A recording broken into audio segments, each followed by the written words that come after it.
पत्रकार मर्नुको कारण एउटा कारण छ। यो घरको माथि, यो घर प्राइभेट घर हो, यो घरको माथि हैन पुलिस बसेको थियो क्या। यो घरको माथिबाट यदि टियर ग्यास र रबर बुलेट नहानेको यो घटना हुँदैन थिएन। यहीँबाट हानेको हो, यहीँबाट सुरु भयो। किनभने म यो घरको पछाडिको घर मेरै हो हैन। यहाँ खास यो घटना किन भयो थाहा छ? यो पत्रकार मर्नुको कारण एउटा कारण छ। के भयो भन्दा यो घरको माथि, यो घर प्राइभेट घर हो, यो घरको माथि हैन पुलिस बसेको थियो क्या। यो घरको माथिबाट यदि टियर ग्यास र रबर बुलेट नहानेको यो घटना हुँदैन थिएन। यहीँबाट हानेको हो, यहीँबाट सुरु भयो। यहाँबाट सुरु भएपछि यहाँबाट त देखिएन हैन। अनि यहाँ माथि हजुर ल हैन है, यो माथि घरमा पुलिस कहाँनिर थियो भन्दाखेरि हेर यो माथि देखाएको छ नि, यहाँहरू त ल सबैलाई म देखाउँछु है। हेर यहाँ पत्र, यहाँ त क्यामेरा 10वटा 10तिर छ है। मैले भनेको कुरा फेरि रिभेरिफाई गर्नु है, सबैजना छ। हेर त्यो पोलमा छ हैन, मेरो घरको पछाडिपट्टि पोलमा छ। तपाईको घर कुन हो सर? यो भन्दा पछाडिको नेक्स्ट जस्ट पछाडि हो, जस्ट पछाडि हो। यहाँ मान्छे मर्यो भने त मैले 1 घण्टा मान्छे अगाडि थाहा पाएको। जबकि यो घरमा आगो बल्ने बेला यो घरबाट छिरेको आगो मेरो घरको पछाडि, मेरो घर जल्दैछ भनेपछि म त 2 घण्टा पछाडि यो घरको पछाडि पानी हालेर बसेको मान्छे हो नि त।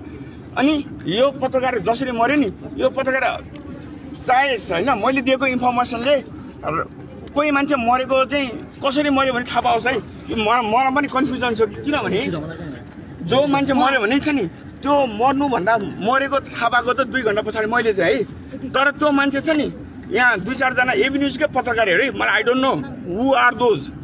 अनि उहाँले के गर्नुभयो थाहा छ? मेरो घरको पछाडि यहाँ माथि, मेरो घरको माथि छ भन्नुभयो क्या।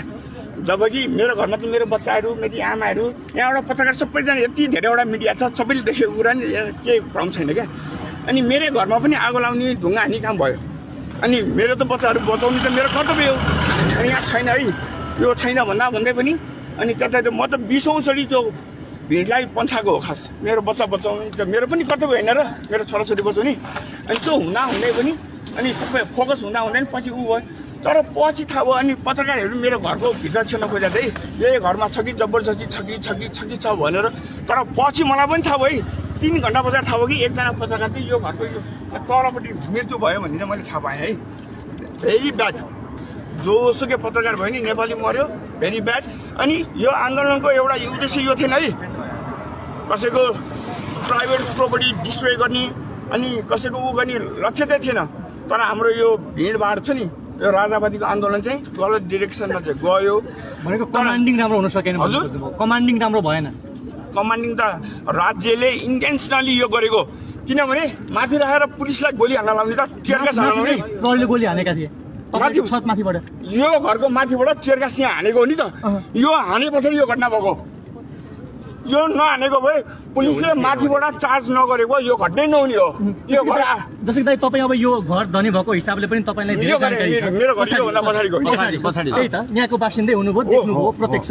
त्यस अर्थमा तपाईँले यति भनिदिनुहोस् कि ठ्याक्कै सुरुमा प्रदर्शनकारीले ढुङ्गामुढा गरे कि माथिबाट चार्ज हानेको? पुलिस उतातिर थियो, सबै उता फोकस थियो। यहाँबाट हाने पछाडि सबैले यतातिर फोकस भएपछि अनि यो नबाँचेको हो। आज यो भ्रम नपरे हुन्छ। क्यामेरा 10तिर छ हैन, हेर्नुस् हैन।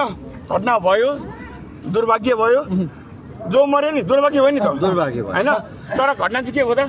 अनि मैले भने नि त म पनि यहाँ थिएँ। तर त्यो पत्रकार खोज्न त अरू पनि